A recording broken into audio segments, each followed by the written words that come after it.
da Bíblia.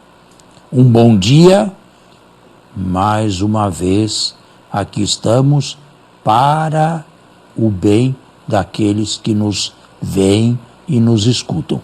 Para nós é um serviço, para nós é uma pastoral.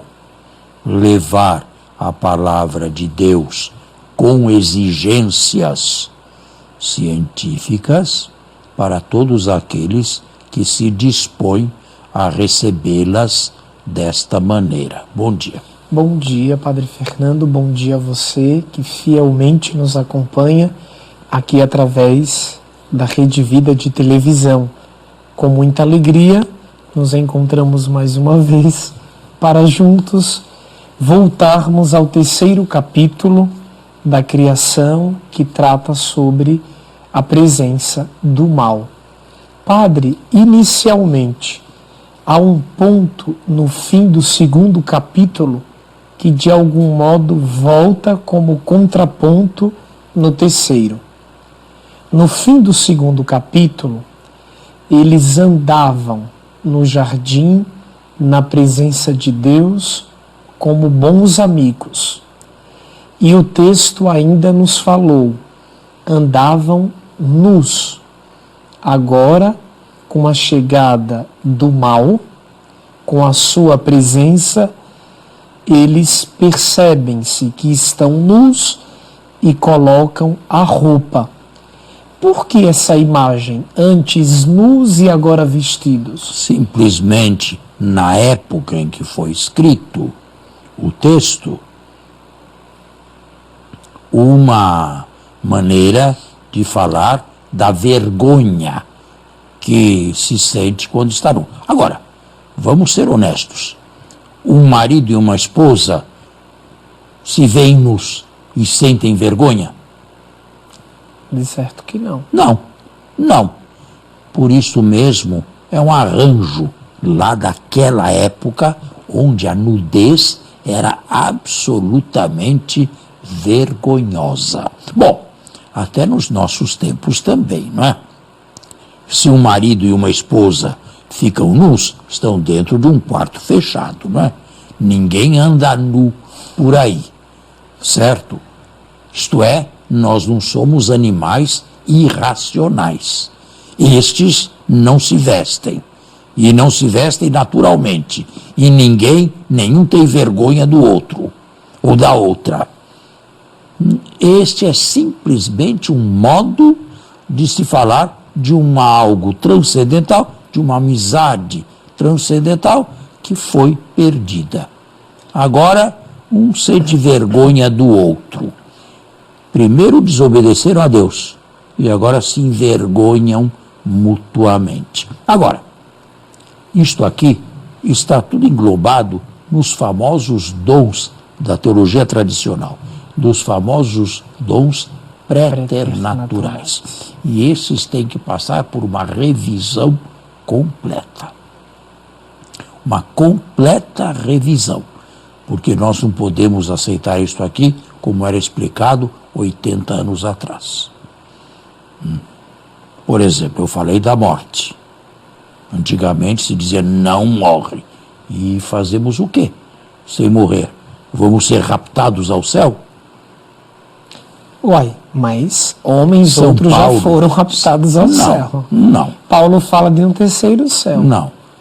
E não é nesse sentido de maneira nenhuma. A carne e o sangue, isto fala ele, não podem herdar o reino de Deus. Isto significa que nós temos um corpo que satisfaz as nossas necessidades neste mundo aqui. Nós seremos revestidos de um corpo sobrenatural, de um corpo melhor, espiritual, sem deixar de ser corpo, um corpo espiritual que é outro, que é diverso, feito um paralelo com o corpo ressuscitado de Cristo, assemelhando-nos ao corpo ressuscitado de Cristo, nossa cabeça, mas em continuidade com este corpo que nós temos. Então significa dizer que o corpo ressuscitado pressupõe esse corpo. É claro que sim. É evidente que sim. E a igreja sempre fez isso. A igreja não olha ou não faz uma série de reverências, digamos assim, e oferece honras para os cadáveres, não incensa, não joga água benta, não abençoa uma sepultura. Sempre foi assim. Na certeza de que passará.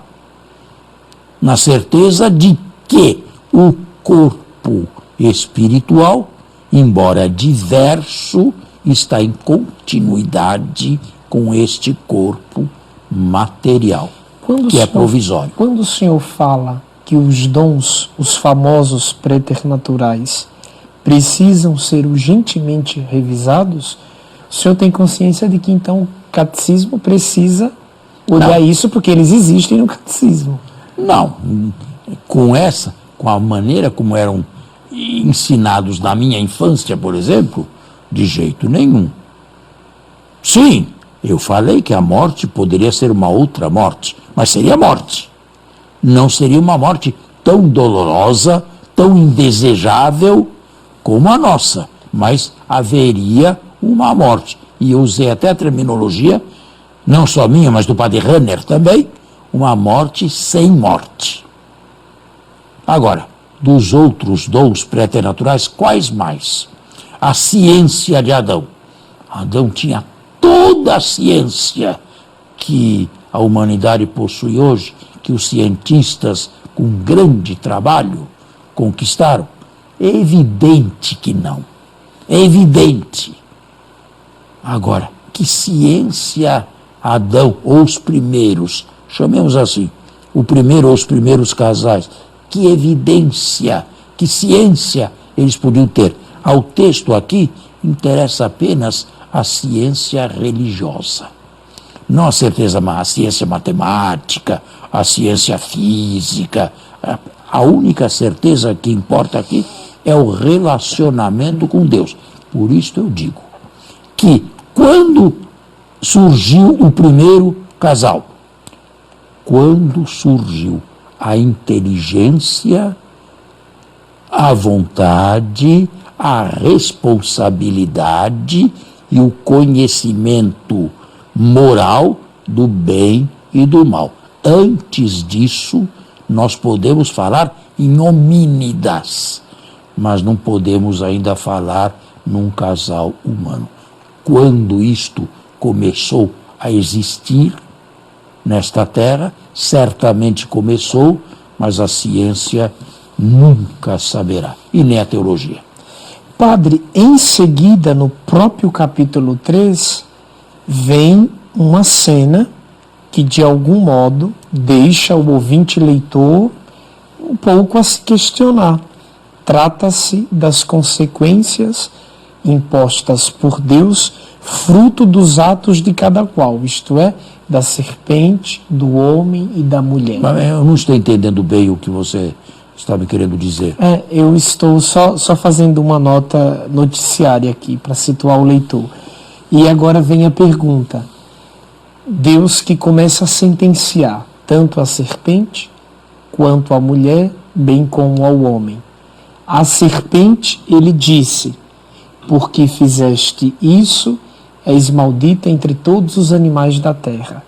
E aí ele sentencia. E o mesmo ele fez com o homem e a mulher. O leitor, o telespectador, automaticamente introjeta: puxa vida, Deus castigou a Adão e Eva. É essa a lógica que nós devemos ter? Você aceita que Deus castigue? Eu aceito. Plenamente. Isso não torna um Deus mau? Não. Eu posso pensar em castigos didáticos. Você nunca foi castigado pelo seu pai? Diversas Você nunca vezes. foi castigado pela sua mãe? Inúmeras vezes. E queriam mal a você? Não. Pois é, assim Deus castiga também. Deus castiga a fim de bem. São castigos didáticos. O autor simplesmente quer dizer que esta vida, que é real, agora que nós vivemos, tem a ver com a escolha desastrada do pecado. Agora, se você quer, eu falei, e mais uma vez é um aprofundamento, eu falei apenas no pecado dos inícios, das origens. A igreja nos faz aceitar a presença do pecado chamado original em cada um dos que nascem. Um pecado que se chama de natureza, não de vontade. Para São Tomás, esse pecado original é mais leve que o pecado venial, porque é anterior a qualquer ato de vontade. O que é isto? Na verdade, isto aqui nada mais é do que ter entrado num mundo que disse não a Deus de maneiras misteriosas desde o início. Você entra numa barca furada. E que culpa tenho eu por entrar numa barca furada? Você não tem nenhuma culpa, mas entrou na barca furada. Sem nenhuma culpa sua. Você nasceu num estado de desequilíbrio religioso diante do epicentro que é Deus. Nenhuma culpa pessoal. Vamos fazer um intervalo e voltamos. Pecado natural, tema que estávamos falando até pouco, se o pecado original, melhor, faz parte da natureza e a imagem... Não faz parte da natureza, é preciso entender, não é natural no sentido de querido por Deus e algo de humano, que faz crescer o ser humano. Isso não. Pelo contrário, o diminui. Não. É um câncer. Sim, é um câncerzinho. Mas de natureza bem menor do que, como diz Santo Tomás, do que um pecado venial. Mas chamou minha atenção, e de certo também ao telespectador, a imagem usada pelo senhor. É como se tivéssemos entrado numa barca, mas furada. Ou, se você preferir um outro exemplo, que seria sempre analógico, você, supondo que isto aqui está totalmente poluído, o ar está inteiramente poluído, e você entrou aqui e respira este ar. E que culpa tem? Nenhuma, só a culpa de ter nascido.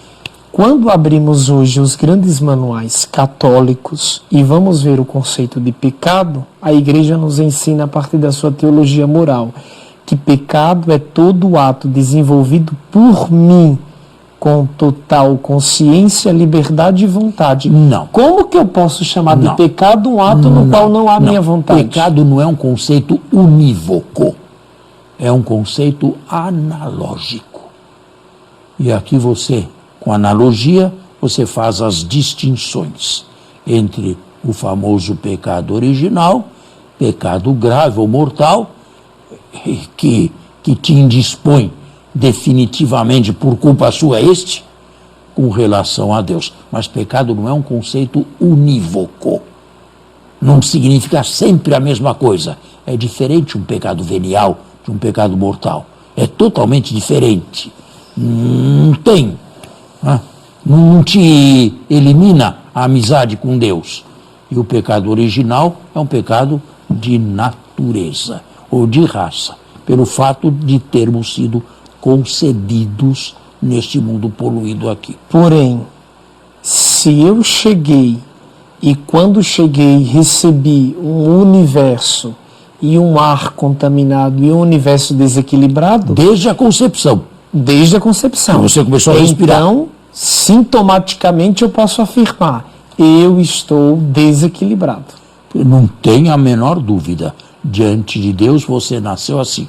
Você foi reequilibrado quando no batismo você foi enxertado num homem novo, num novo Adão, que é Jesus Cristo. Muito e bem. Agora pode levar a vida dele. Ok. E quando caio? E quando peca-se? Vamos usar a terceira pessoa. E quando o ser humano peca? E quando o ser humano cai? O que acontece? O que acontece? Ele recebe de novo esse desequilíbrio? Não, porque o que Deus fez, ele não desfaz. Você simplesmente é um membro de Cristo, sim, mas um membro mortal. retificado. Ou seja, um ramo, para usar a terminologia evangélica, um ramo que não produz mais fruto. E posso voltar a produzir Pode. fruto? De que modo? Pode. Com a reconciliação com Deus. De que modo isso acontece? Bom, isso acontece de 1000 maneiras. Não é só com os católicos, né? Para nós, católicos, o meio normal, ordinário, que a igreja nos põe diante dos olhos, é a confissão auricular. Mas existem outros meios também, claro. O arrependimento perfeito. Aliás, a absolvição sem arrependimento seria o quê? Mas o perdão também não se dá na hora da absolvição, né? Já que estamos Normalmente, você já vai perdoado. Porque se você vai a um confessionário, você vai contrito, não é? Vai brincar lá dentro, contando sua miséria por brincadeira. Agora, qual é a graça que você recebe? É o perdão sacramental que age por antecipação. Mas supõe a absolvição. Só que já age antes de você Então, receber. o perdão acontece No momento em que você faz um ato de condição perfeito. Porém, ele está relacionado intimamente com a absolvição que receber. Que vier a receber. Para nós, os Sim, protestantes, sim. não se confessam. Eles devem pedir perdão a Deus de outra maneira. Os que não são cristãos, né, Deus tem modos muito misteriosos para nós de conduzir cada um de acordo com aquilo que existencialmente ele é. Agora, padre, voltando ainda um pouco ao pecado original, se o clima é de desequilíbrio, qual é o remédio para o pecado original? É só o batismo? O remédio é a sua inserção no novo Adão, que para nós normalmente se dá no ato do batismo. E para os povos que não são cristãos? Deus tem infinitos meios para levá-los à salvação, sempre em Cristo. Às vezes não com o batismo. A maioria do mundo não é cristã. Outros meios, mas nunca sem Cristo. O importante é estar ligado a Cristo, de uma maneira ou de outra que só Deus sabe. Muito bem. Padre, por que o capítulo 3º, ou melhor, né? Por que o mal aparecer só no capítulo 3º? A seu ver, de acordo com sua experiência, tanto tempo estudando a Bíblia, teria uma razão pedagógica de ser? Teria Não um entendi a motivo? pergunta. Não estou entendendo. Por que o pecado apareceu só no 3º capítulo do livro?